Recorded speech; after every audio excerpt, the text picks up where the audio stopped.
चुनाव में चुनाव चिन्हों का बड़ा महत्व है और चुनाव आयोग यह निर्धारित करता है कि किसी भी तरीके से आचार संहिता के दौरान लोगों को सरकारी जगहों पर इस तरह से इन्फ्लुएंस नहीं किया जा सके कि किसी पार्टी विशेष का चुनाव चिन्ह वहां प्रदर्शित हो रहा हो।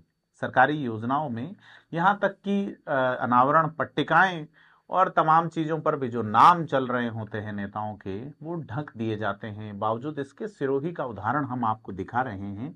आप देख सकते हैं कि नगर पालिका की ओर से दीपावली के आसपास, यानी कि आचार संहिता लगने के बाद ये जो पेंटिंग का काम हुआ है, इसमें कमल उकेरे गए हैं और यहाँ सुबह शाम बड़ी संख्या में भीड़ जुटती है।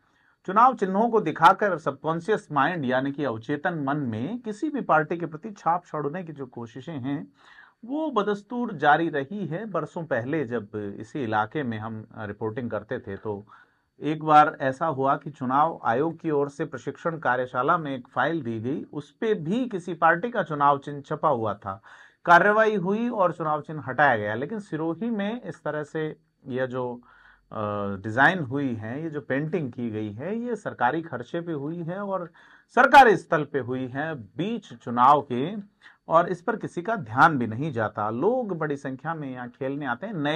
नया विकसित हुआ है ये उद्यान। यहाँ कई तरह की मनोरंजन सामग्री है, बच्चों के खेलने की सामग्री है और सिरोही के इस उद्यान में इसी तरह से बीजेपी का जो चुनाव चिन्ह है वो प्रचारित किया जा रहा है, ऐसा देखने में नजर आ रहा है। चुनाव आयोग की इस पे नजर ठहरे या नहीं, स्थानीय रिटर्निंग अधिकारी की ठहरे या नहीं, स्थानीय जिला निर्वाचन अधिकारी भी यहीं बैठते हैं, लेकिन लोग जो है जरूर यहाँ बड़ी संख्या में आते हैं और सीधे तौर पर यह एक पार्टी का प्रचार सा नजर आता है।